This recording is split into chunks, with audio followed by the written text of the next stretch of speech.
Hello guys, gals and non-binary pals, and welcome back to Ragdoll's Queer History Lessons. In these videos I spend up to around 5 minutes talking about the key moments, movements and people that shaped the way we as LGBT+ people live today, the good and the bad.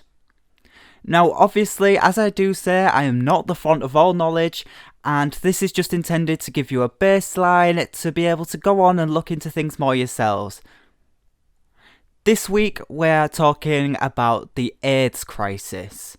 Now before I begin, it is important to know that the virus is called HIV, which can lead to the development of AIDS if the HIV has caused extensive damage to the patient's immune system. Before the days of the coronavirus in the 1980s and 90s, there was one virus that decimated entire communities around the world. Originally called gay-related immunodeficiency, or GRID, the origin of AIDS or HIV cannot be agreed on, but it is thought that the virus originated in Africa, where it is theorised to have been transmitted from an animal to a human, much like COVID-19. And there are records of Congolese patients with HIV from the late 1950s. In the 1970s, HIV began to spread further across Africa and fairly quickly moved across to the Western Hemisphere, including countries such as the United States. As any media or theatre production like Pose, Rent, or more recently It's a Sin demonstrate, the effect that the AIDS outbreak had is unimaginable. When the strain arrived in the United States, New York became a hotspot very quickly. Sadly, because the incubation period for HIV is relatively long, the outbreak was not immediately noticed and so was inadvertently allowed to spread for a significant amount of time.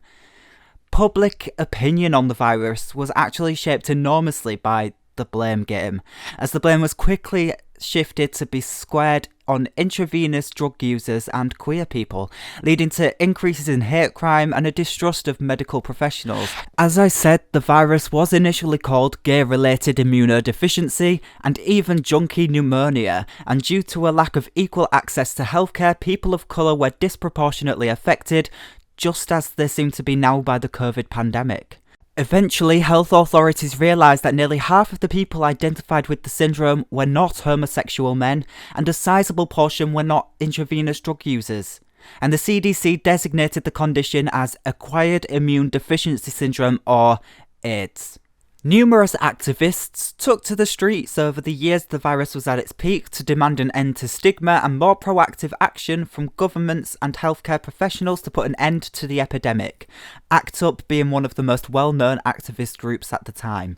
And over the years, the virus claimed celebrity attention in the forms of the death of Freddie Mercury and Princess Diana touching AIDS patients with no PPE.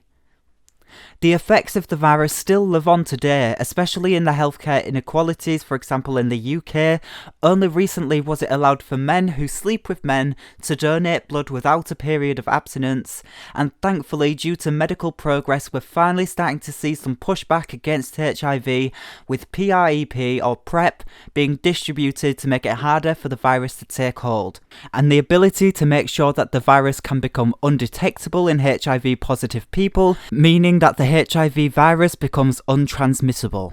We owe it to so many people to know everything we can about HIV and AIDS, and I hope I helped a little bit in this short video, but please go on to learn more and please get tested. It's largely free in the UK and it never hurts to know.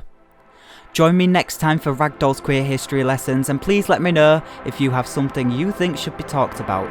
We should all know our collective history.